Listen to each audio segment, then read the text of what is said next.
말씀 역대상 12장 32절 한 절 말씀 보겠습니다. 역대상 12장 32절 말씀입니다. 우리 한 목소리로 함께 있습니다. 이사갈 자손 중에서 시세를 알고 이스라엘이 마땅히 행할 것을 아는 우두머리가 200명이니 그들은 그 모든 형제를 통솔하는 자이며. 아멘. 할렐루야. 우리 12월 첫째 주일, 또 우리 강림절 두 번째 초가 켜있는 강림절 두 번째 주일 오신 여러분들을 주님의 이름으로 축복하고 환영합니다. 오늘 당회가 있어서 평소보다 말씀이 좀 짧을 텐데 이해해 주시고 우리 함께 말씀으로 나아가기를 원합니다. 우리 정부가 우리 광고 말씀드린 대로 코로나19 확진에 대한 또 오미크론 새 번역이 변이 때문에 6주, 4주 동안 내일부터 방역의 끈을 또 놓지 않으려고 또 이렇게 저렇게 또 애쓰는 모습 속에 있습니다. 그래도 다행인 것이 대선에 또 영향력이 있어서 그런지 종교적인 그런 부분에서는 그래도 이 완화된 조치가 계속 진행되어지고 있어서 참 다행이다라는 생각을 하게 됩니다. 또 얼마 전에 또 다른 교회 목사님들 이렇게 만났었을 때 그래도 수도권은 이렇게 방역 조치를 이렇게 완화해도 못 모인다 이렇게 말씀하시더라고요. 그래서 새벽에도 또 주중 예배도 또 아무리 뭐 1부, 2부, 3부, 4부 해도 이제는 이제 코로나 이 부분으로 인하여서 예배 참여에 대한 부분이 너무나 힘들다 이렇게 얘기를 하시더라고요. 단계적인 일상 회복의 이렇게 발걸음이 속도가 내어지지 않는 그런 안타까운 상황 속에 또 뭐 인천에 있는 대형 교회에 또 오미크론에 대한 뭐 확진, 또 뭐 교회발 뭐 이러면서 제 친구도 그 지역에도 많이 목회를 하고 있는데 뭐 이렇게 물어봤더니 아주 상황이 말이 아니네요. 뭐 그 교회는 뭐 폐쇄가 되어 있지만 다른 교회는 뭐 더 어려운 상황 속에 있다라고 얘기를 하더라고요. 또 지금 뭐 우리 주변에 뭐 세일교회도 역시 마찬가지겠죠. 오늘 예배를 못 드려서 거기 우리 교회 다녔던 분이 또 전화 와서 뭐 제가 전화를 하지 못했는데 뭐 이런저런 얘기해 주시더라고요. 그래서 열심히 우리 목사님을 위해서 듣기도 하시라고. 근데 좀 그런 게 있었어. 옛날에 우리 교회였는데 우리 목사님 정석영 목사님을 우리 목사님 조금 마음은 좀 그렇더라고요. 그래서 올해 뭐 이번에 당에 입교의 명부에 또 제가 정리가 될 텐데 하여튼 이런 상황들이 우리 주변에도 일어나게 되어지는 겁니다. 이런 모습 속에서 참 안타까운 일들이 생긴 거죠. 신천지에 의해서 또 BTJ 또 열방센터 뭐 이런 그런 이렇게 거짓말로 인해서 기독교 또 목사 거짓말하는 사람으로 낙인 찍힌 이것을 조금 수그려드는 그런 상황이었는데 뭐 5,000명이 넘어도 뭐 교회발 뭐라는 얘기 안 했잖아요. 뭐 이제는 역학조사 어렵다라고 얘기할 정도로 너무 확산세가 커서 이제는 그건 안 보겠다라는 얘기인 줄 알았더니 이거 뭐 새로운 변이 2명, 3명, 지금 9명인 거예요. 이렇게 됐는데 막 아주 뭐 난리잖아요. 교회에서 목사가 교회는 폐쇄되어야 된다, 목사가 거짓말하냐 뭐 이러면서 또 그럴 줄 알았어 하는 그런 분위기지만 여튼 상황이 그렇게 좋지 않습니다. 이만저만한 그런 상황 속에서 우리가 이런 상황을 어떻게 헤쳐나가야 될까라는 그런 생각을 하게 되어지는 거죠. 이스라엘 역사학자 유발 하라리라는 분이 있는데요. 예루살렘 대학 교수이신데 그분이 이런 얘기합니다. 그 책도 요즘 많은 분들이 이런 변적되어지는 시상 속에서 참고하는 그런 책이라서 저도 한번 사서 볼 예정인데 이런 이야기했어요. 폭풍은 지나가고 인류는 살아남겠지만 우리는 다른 세상을 살게 될 겁니다 라는 얘기예요. 언젠가 지나가겠죠. 뭐 이건 뭐 몇십 년 가겠습니까? 지금 2년, 3년째 넘어가고 있지만 언젠가는 지나가겠죠. 그러나 다른 세상에 우리가 살게 될 것이다 라고 얘기해요. 코로나19가 우리의 삶에 왔을 때에 전혀 새로운 것을 요청하지는 않았어요. 결국 방향은 같습니다. 이렇게 앞으로 몇 년 후에는 또 10년 후에는 이렇게 될 겁니다라는 얘기는 있었던 거죠. 방향은 다르지 않았지만 방향은 비정상이 아니었잖아요. 비정상적인 것은 속도였던 거죠. 10년 뒤에 있을 것을 지금 해야 되는 상황. 10년 동안 하지 못했던 일들이 몇 개월 만에 이루어져야 되고 해야 할 그런 상황들이 생긴 겁니다. 비정상적인 것은 방향이 아니라 속도였다는 거죠. 그래서 우리는 이것을 롤러코스터 탄다라는 그런 비유를 듭니다. 청룡열차죠, 옛날 말로. 이거 뭐 언제 떨어질지, 언제 올라갈지 천천히 가다가 훅 떨어지기도 하고. 그러나 선로에서는 벗어나진 않아요. 그 뭐 벗어났다는 탈로선 됐다는 큰일이죠. 근데 선로에서는 벗어나지 않아. 방향은 맞아. 근데 이 속도를 가늠하지 못하는 거죠. 요즘에도 뭐 에버랜드 잘 못 가지만 티익스프레스 나무로 된 애들은 이거 엄청나죠. 저도 그거 한번 타고 이제 다시는 안 타리라 이러는데, 우리 젊은 애들은 타고 또 줄 서고 또 타고 뭐 이럴 정도로 너무나 신이 나는데 왜 이렇게 스릴이 있을까? 젊은이들은 그걸 즐기는 거지. 근데 우리들은 어려운 거예요. 이게 언제 떨어질지, 언제 속력이 붙지, 언제 천천히 갈지. 참, 그래서 우리는 이런 지금의 상황들을 롤러코스터 탄 것 같다라고. 혹시 뭐 주식 하시는 분들 뭐 역시 마찬가지죠. 올듬났겠다, 득하겠다, 뭐 이런 모습 속에서 살아가는 이런 거. 결국 우리는 떨어지진 않지만 흔들리는 거예요. 멈춰섰다가 출발하다 멈춰서는 이런 것이 반복이 되어서 이게 오르막길이 있는 반면에 내리막길도 있고, 이런 상황 속에서 우리가 뒤를 돌아본다, 역주행한다, 역행한다. 이것은 참 지금 우리가 살아가는 이 일상하고는 전혀 다른, 이건 뒤돌아서도 안 되고 또 역행해도 아니고 역주행해도 안 된다라는 거예요. 결국 우리는 무엇을 해야 하느냐? 그 방향은 맞지만 그 빠른 속도를 내고 있는 지금 이 상황 속에서 우리는 어떻게 이 빠른 속도를 대응하고 내가 뒤돌아서지 않고 역주행하지 않고 뭐 이러면 되겠지라면서 안주하지 않은 모습으로 살아갈 것인가라는 것을 우리가 생각해 봐야 될 그런 시점에 이미 와 있다라는 거죠. 그래서 그것에 대해서 발빠르게 준비했던 그런 교회와 사업체들은 이미 다 2년 정도 지났으니까 말이죠. 적응하고 좀 더 업데이트된 그런 일들을 행하는데, 여전히 어려운 그런 교회와 또 기업체들, 사업, 자영업, 소요 상공인들은 그거에 대한 분명한 어려움들이 또 있기 마련인 것이죠. 그리고 우리 성경에서 과연 그 시대에 대한 그 바라봄을 잘하고 있는, 또 그것에 대한 이야기하고 있는 이야기가 어디 나올까라는 이야기를 우리가 볼 때에 역대상 12장에 이사갈이라는 그러한 자손이 나옵니다. 우리에게 좀 생소한 그러한 자손인데, 지파인데 야곱의 5번째 아들입니다. 이사갈이라는 뜻이 값을 치르고 낳은 아들이라는 이름을 가지고 있고요. 이사갈이 비록 이 땅 분배 받을 때에 내륙 지방에 그냥 별로 별일 없는 그냥 그런 열악한 조건의 땅을 받아서 뭐 풍성한 뭔가를 할 수 있는 그러한 지파가 아니었거든요. 그렇지만 나라가 어려울 때마다 적극적으로 참여하고 또 비전을 함께 나누고 또 이런 일들에 앞장섰던 그런 지파인 것이죠. 그래서 오늘 우리가 이 말씀을 이해하기 위해서 23절의 말씀을 보면 싸움을 준비한 군대 지휘관들이 지금 어떤 싸움이냐면, 우리 수요일에 우리 함께 나눴던 그 이 말씀과 동일한 그런 이야기들인데요. 사울 가문과 지금 다윗 가문이 이제 싸우고 있는 왕권에 대한 다툼에 대한 이야기를 하고 있는 거죠. 싸움을 준비한 군대 지휘관들이 헤브론에 이르러 다윗에게로 나와서 여호와의 말씀대로 사울의 나라를 그에게 돌리고자 하였으니 그 수요가 이러하였더라 라면서, 여러분들 성경책 읽어보시면 뭐 유다 지파가 몇천 명, 그 다음 누구 지파가 몇천 명, 그 다음 누구 지파가 몇만 명, 이런 얘기를 쭉 하다가 오늘 우리가 읽은 이사갈 자손, 이 32절 이사갈 자손 중에서 시세를 알고 이스라엘이 마땅히 행할 것을 아는 우두머리가 몇 명? 200명이다 라고 해요. 그들은 그 모든 형제를 통솔하는 자다라고 해요. 아니, 앞에 보면 정말 유다 지파 6,800명, 또 시몬 지파는 7,100명, 엄청나잖아요. 근데 그 뒤에 보면요, 오늘 말씀 이후에 보면 스불론 지파는 5만 명이 넘는 사람들이 다윗의 편에 섭니다. 그 지파 12지파들이 그렇게 다른 지파의 몇만 명에 비해서 오늘 우리가 읽은 이사갈은, 이 지파는 단지 200명을 보냈다는 거예요. 그러면 니네 뭐 하는 거냐, 우리는 최소한 몇 천인데 그리고 몇만 보내야지, 너네들이 아무리 연약하다고 하더라도 그러면 안 되지라고 이야기가 날 수 있을 텐데, 성경은 다른 애들은 유다 지파 6,800명, 또 뭐 시몬 지파 7,100명 뭐 이렇게만 얘기하는데, 오늘 이사갈에 대해서는 분명히 앞에 뭐라고 얘기하냐면 시세를 알고라고 돼 있어요.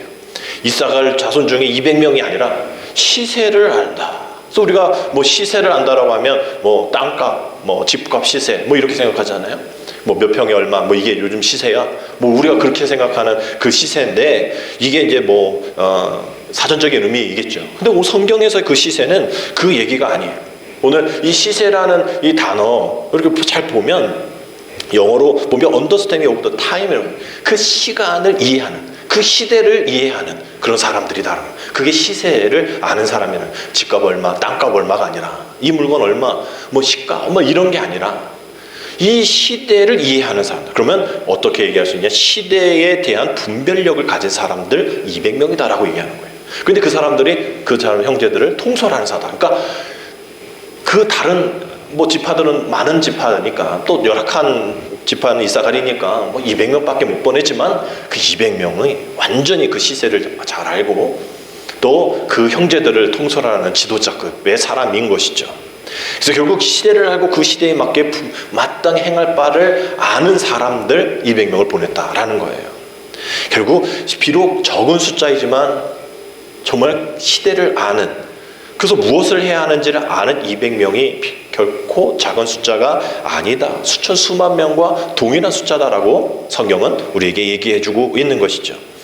그래서 결국 우리는 뭐 이렇게 부족해요, 또 저렇게 부족해요 라고 얘기해도 정말 하나님께서 우리에게 원하시는 우리 요번에 장정 개정에 의해서 3,500만 원 결산, 우리 여러분들 이따가 결산 내역 보시면 아시겠지만 3,500만 원 이하를 이제 미자립교회라고 했는데 어떤 분은 이제 미래 자립교회라고 얘기를 해요. 근데 아직 자립이 되지 않는 미완성의 그 미자를 쓰는데 다른 분은 정말 긍정적으로 미래 자립교회, 그래서 미자립교회라고 얘기합니다. 비전교회라고 얘기하는데 그 기준이 이제 올해는 4천만 원으로 올랐어요. 그만큼 4천만 원의 이 결산을 받던 그런 교회들이 이전에는 자립교회였는데 이제 올해부터는 미자립교회가 되어진 거죠. 얼마나 어렵고 힘들까. 작은 교회, 대형 교회는 추수감사 헌금만 해도 몇 억 나오는 그런 교회들이 있잖아요. 그런 교회에 비하면 한 절기 헌금이 한 교회에 그러한 예산, 결산이 되어지는 그런 것과 비교해서는 정말 초라하고 아무것도 아니어도 오늘 이 말씀을 통해서 우리에게 주신 도전은 그래, 어떤 숫자적인 싸움에서 절대 이길 수 없어. 세상 사람들이 봐도 이거는 아무것도 아닌 거죠. 그러나 하나님 보실 때는 숫자가 아니라는 거예요. 하나님은 그 숫자 앞에 있는 시세를 알고 분별할 줄 아는 형제들을 통솔할 수 있는 그런 지도자급의 사람이 몇 명 있는지에 대한 그것을 관심 갖고 본다는 거죠. 분명 유다 지파에도 있었을 텐데 그 얘기하지 않고 있는 거예요. 그래서 결국은 하나님이 지금 이 시대에, 이 코로나19 이 시대에 사회적 거리두기 완화 조치와 또 특별 방역 대책 기간 속에서 또 이제 내년에 새로운 어떤 많은 상황들 속에서 우리 교회를 향해서 무엇을 원하시고 계실까? 이 200명이 이 시대를 분별하고 또 이 시대를 아는 그런 사람들은 과연 누구일까? 과연 우리가 어떻게 그렇게 그러한 시대를 아는, 분별할 수 있는 사람이 될 수 있을까라는 것에 우리가 좀 포커스를 맞추고 새해를 시작해야겠다라는 생각을 하게 됩니다. 비대면 예배를 드리면서 결국은 공식적 또 대면 이런 것들이 좀 많이 사라졌죠. 그래서 결국은 우리 교회라는 것들이 좀 많이 사라지는 이런 시대가 되어버렸습니다. 그러나 우리가 알아야 될 것은 전도가 안 돼요, 선교가 안 돼요, 헌금이 모자라요. 이것은 코로나 이전부터 이미 있었던 이야기인 거죠. 결국 우리가 그것에 대해서는 핑계거리가 되어질 수 있는 겁니다. 결국 이전부터 우리가 그 일들을 잘 감당하지 못했던 것이죠. 그러나 이 코로나로 인해서 더 느려진 것뿐입니다. 우리는 에베소 4장 16절 말씀처럼 그에게 온몸이 각 마디를 통하여 도움을 받음으로 어떻게 되고 연결되어지고 어떻게 돼요? 결합되어서 각 지체의 분량대로 역사해 그 몸을 뭐하게 하며 자라게 하며 사랑 안에 스스로 세워져야 하는 그런 상황인데 이전부터 그렇게 되어지지 않고 사실 2000년대부터 사실 이게 어려웠거든요. 1900년대에는 정말 모이기만 해도 막 부흥의 역사 일어나고 개척해도 사람들 모이고 교회 학교 열면 무조건 아이들 오고 그랬는데 정말 2000년대부터 밀레니엄 그때부터 이제 교회가 하락되어지는 아이들 낳는 그 숫자가 줄었다 해도 그것도 역시 그냥 하나의 어떤 분포인 것이지 결국 우리 믿음의 신앙들이 서서히 줄어들고 있고 부족해지고 있고 연약해지고 있고 이런 말씀처럼 마디마디가 연결되어지고 또 결합되어져서 약하고 어려운 초대교회처럼 약하고 어려운 이들을 돕고 함께하는 일들이 정말 많이 없어졌다라는 거예요. 그러다가 이 코로나 만나니까 그게 핑계가 되어지고 그게 자기의 변명거리가 되어지는 그러한 상황이었던 것이죠. 그러나 그렇다 할지라도 이제 이 이후에는 어떻게 할 것인가 라는 것들이 우리에게 직면해 있는 문제라는 겁니다. 많은 목회 전문가들이 톰 레이너 같은 목사님도 이런 얘기하는 거예요. 준비 없이는 새로운 목회 세상을 대할 수 없다.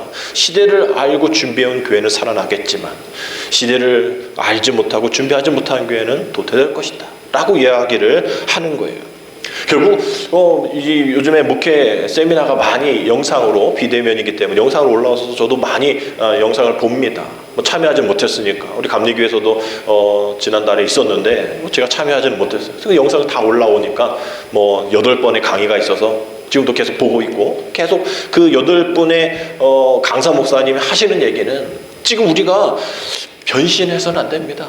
이거 이렇게 가면 쓰고 그냥 옷만 바꿔 입어서 이렇게 코로나 다 이겼습니다, 우리는 코로나에 다 적응하고 있습니다, 안 된다는 거예요. 그 모습들은 그냥 나중에는 다 드러나게 된다는 거예요. 결국 우리가 아까 말했듯이 방향은 맞다는 거예요. 앞으로 우리는 이렇게 된다는 그것이 좀 더 빨리 왔을 뿐이라는 거죠. 그러니 이제 우리가 어떻게 세상 속에서 복음의 본질을 들고 이제 그 세상 사람들의 언어로 세상 사람들이 생각하는 그 일들을 우리가 좀 맞춰가면서 우리가 살아가야 될 것이 아닌가라는 그러한 이야기를 하는 것이죠. 그래서 어떤 분이 거기 강사분이 이렇게 얘기하더라고요. 열심히 전했는데 도달되지 않는 사랑을 뭐라 그럽니까? 이렇게 이제 질문하더라고요. 저도 뭐지? 그 어떤 분이 짝사랑해요 라고 얘기를 하셨어요. 우리 맞는 것 같잖아요. 열심히 전했는데 도달되지 않는 사랑, 내 맘 몰라줘. 우리가 그래서 짝사랑하고 얘기하는데, 여러분 이게 짝사랑으로 끝날 게 아니라 그 강사님은 이렇게 얘기하더라고요. 열심히 전했는데 도달되지 않는 사랑은 짝사랑이 아니라 스토커입니다. 스토킹. 그 사람은 스토커예요. 이것을 스토킹이라고 얘기하는 거예요. 그러면 당신 얘기를 하는 거예요. 그분이 목사님인데 이 교회에 앉아있는 그 여자 성도가 설교할 때마다 자꾸 자기한테 윙크한대. 윙크 이러면서 막 이렇게 날리고 이제 유부녀시거든요. 이제 남편은 안 계시고. 그러면서 그 자녀한테 네 아빠야 막 이랬다는 거예요. 아직 총각 목사님한테. 근데 그게 아니잖아요. 자기는 그런 거랑 똑같다는 거예요. 그분은 그 열심히 사랑을 전하는 거야. 근데 나한테는 도달이 되지 않아. 도달되면 안 돼. 난 아니야. 근데 너무 싫은 거예요. 이런 게 이제 스토킹이잖아요. 그 사람 스토커라고 얘기하고. 그러면서 그분이 그런 얘기하는 겁니다. 지금 이 세상이 교회를 바라볼 때 스토커처럼, 스토킹하는 것처럼 교회를 바라보고 있다. 자기 싫다는 거예요. 다가오지 않았으면 좋겠다는 거예요. 근데 우리는 열심히 전했다는 거죠. 그것이 내가 해야 할 일이고 사명이고 그 복음이라는 얘기를 하죠. 근데 그 사람의 마음을 헤아려야 된다는 거예요. 결국 우리가 아까 말씀드렸던 이 변신, 그렇게 모양으로 변신해서 사람들이 다가오면 받아들인다? 아닌, 그 본질이 다시 새로워져야 한다는 게 스토커의 모습으로가 아니라 정말 사랑하는 관계, 사랑하는 모습으로 나가야 한다는 거죠. 주님의 마음도 그럴 거라 생각합니다. 우리가 정말 주님 사랑해 했는데 주님이 정말 이거 너무 역겨워, 싫어, 그런 거 하지 마, 난 너의 기도 안 받을 거야. 우리 성경에 많이 나오거든요. 우리 너무나 좋은 말씀만 보려고 하니까 그 좋은 말씀만 보이지요. 새벽에 여러분 나오시면요, 하나님이 심판하시는 이야기들이 엄청 많이 나옵니다. 지금 요즘 에스겔 말씀 보고 있는데 에스겔 33장 31절에 이렇게 되어 있어요. 우리 같이 읽을까요? 시작. 백성이 모이는 것 같이 내게 나오며 내 백성처럼 내 앞에 앉아서 내 말을 들으나 그대로 행하지 아니하니 이는 그 입으로는 사랑을 나타내어도 마음으로는 이익을 따름이니라. 에스겔서나 다른 말씀, 이게 오늘 이 말씀은 정말 그래도 에스겔에게 전하는 얘기잖아요. 아니 네가 내 말을 대언하는 파수꾼의 역할을 감당해서 너한테 오는데 앉아 있는데 네 말을 듣고 있는데 행하지 않네? 입으로는 사랑 나타내도 마음으로는 딴 생각하네? 그런 얘기를 하는 거예요. 아주 순화해서 얘기한 거예요. 이전에 더 다른 얘기 보면 정말 정말 어떻게 심판하겠다, 제사장도 심판하겠다, 다 죽이겠다, 이런 얘기들이 많이 나오거든요. 좀 하나님이 그렇게 생각하실 수 있는 스토커 같은 우리들의 모습, 세상이 또 그렇게 느낄 수 있는 스토커 같은 마음, 왜? 아니 말은 듣는데 그 앞에 앉아 있는데 그대로 행하지 않는 거예요. 그래서 세상 사람들은 나이지리아에서 온 그 목사님 뭐라 그런 거 우리는 또 익숙하잖아요. 또 그렇네. 근데 세상 사람들은 그거예요. 아니 목사는 거짓말하지 말아야지, 다른 사람 몰라도 목사는 거짓말하지 말아야지 라는 게 아주 그냥 꽉 되어 있어서 목사는 거짓말하면 안 되는 거잖아요. 믿는 사람들은 거짓말하면 안 되는 거잖아요. 우리는 왜 그랬을까요? 그렇게 교회 앞에 앉아서 또 설교를 들었는데 그대로 행하지 아니하니까 갑자기 두려워서 그랬다라고 해요. 저는 막 추측이 우즈베키인지 우크라이나 어쨌든 그분이 혹은 외국인이라 이게 또 이렇게 얘기하면 이렇게 또 저렇게 해서 추방당하지 않을까 그 생각해서 또 말 안 했을까 이런 여러 가지 추측은 있지만 하여튼 지금 신천지나 또 이런 BTJ 이런 애들 열방센터 그 애들 다 거짓말해가지고 엄청 혼났던 거 우리가 안다면 무조건 도와줘야죠. 방역에 대한 부분들을 그리고 나라에서도 그거 좀 이렇게 크로스 체크를 해가지고 정말 방역 테스트 탔는지도 확인해보고 막 이래야 되는데 얘네들도 한 게 없잖아요. 가지 말라고 해도 또 아는 것도 다 가라 다 만나라 다 이렇게 해놓고서 문제 생기니까 이렇게 얘기하는 것도 있지만 세상 사람들은 그거 생각하지 않아요. 교인이라면 교회 다닌 사람이라면 그러지 말아야지. 여러분 이것이 세상의 기준입니다. 그런데 우리가 그렇게 다가가지 않으면 그 사람들은 우리를 스토커라 얘기를 할 수밖에 없는 거예요. 열심히 전했는데 도달되지 않는 사랑을 우리는 짝사랑이라 생각해서 그 사람이 그 마음을 열지 않아 라고 얘기하지만 아니라는 거죠. 우리의 모습에 잘못된 부분들이 있어서 결국 우리가 제도된 잘못된 습관, 관습 이것에 우리가 싸워서 이제 변신이 아니라 이제 본질로 돌아가서 이제 우리가 이 시대를 알고 이 시대를 잘 분별하여서 세상이 어떤 것을 원하는지 믿음의 사람들이 어떤 세상 속에서 어떻게 살아가야 되는지 우리 다음 세대들의 언어 그 언어로 우리가 어떻게 소통해야 될지를 우리가 눈을 열고 우리가 살펴봐야 하는 겁니다. 오늘 말씀과 같이 하나님은 그 이사갈 자손의 200명 별명 몇 명 안 되는 그 200명을 기뻐 받으신 것처럼 하나님 비록 우리 교회에 우리 입교회 명부 있다 정리하는 거 보십시오. 우리 100명도 되지 않아요. 부족합니다. 연약합니다. 우리 계속 예산 결산 줄어들고 있는 거 아시잖아요. 상황이 이렇다라고 얘기해도 우리가 이런 상황 속에서 숫자와 또 금액을 볼 것이 아니라 과연 우리가 주님이 인정하시는 시대를 알고 분별할 수 있는 200명이 있는가? 그런 사람들이 있는가? 그런 사람 내가 되고 있는가? 네가 해, 네가 하라. 이런 것이 아니라 내가 그 사람이 되어줄 수 있는 시세를 알고 이스라엘이 마땅히 해야 할 것을 아는 사람으로 내가 준비되어 있는가?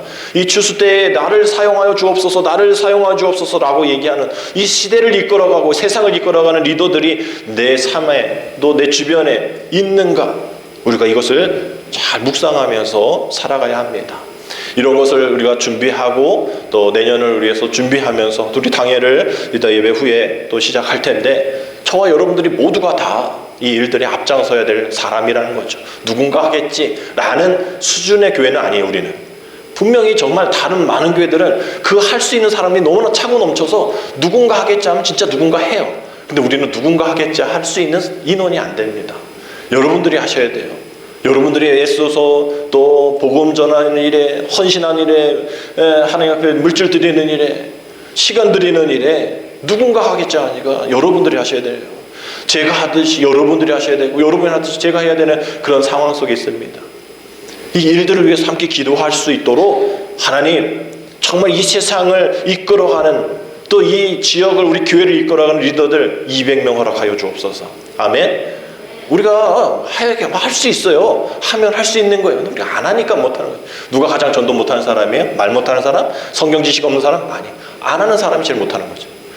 전도를 안 하는 사람이 제일 못하는 사람이지 내가 성경적 지식이 없어요. 누군가 만나면 말을 더듬어요. 그런 사람이 전도를 못하는 사람이 아니에요. 전도를 안 하는 사람이 전도를 못하는 사람입니다. 이 마음, 이 믿음, 이 은혜 가운데에 내가 그 일들을 행하게 되어지면 여러분들이 제가 이 세상을 이끌어가는 그 200명, 이사갈의 자손과 같은 200명이 되리라 믿습니다. 저와 여러분들이 주님께서 비록 몇 명 되어지지 않는 우리들이지만 분명 하나님이 우리 충만한 교회를 들어쓰셔서 우리 내년도에 더욱더 큰 은혜, 더욱더 큰 부흥의 역사를 바라볼 수 있도록 그 시대를 분별하고 그 시대를 알 수 있는 우리들을 하나님 찾으십니다. 주님 부르실 때에 아멘으로 순종하며 나가는 저와 되시기를 주님의 이름 축복합니다. 아멘. 기도드립니다. 주님의 오심과 주님의 다시 오심을 기다리는 강림절 두 번째 주일을 통하여서 우리 모두 시대를 읽고 분별할 수 있는 안목을 갖기를 원합니다. 교회 공공성 회복을 위해 우리가 감당해야 할 그런 실천적인 사역들이 있다면 우리가 함께 그리고 멀리 같이 갈 수 있는 연합의 결과를 얻을 수 있도록 주여 인도하여 주옵소서. 예수님의 이름으로 감사하며 기도드립니다. 아멘.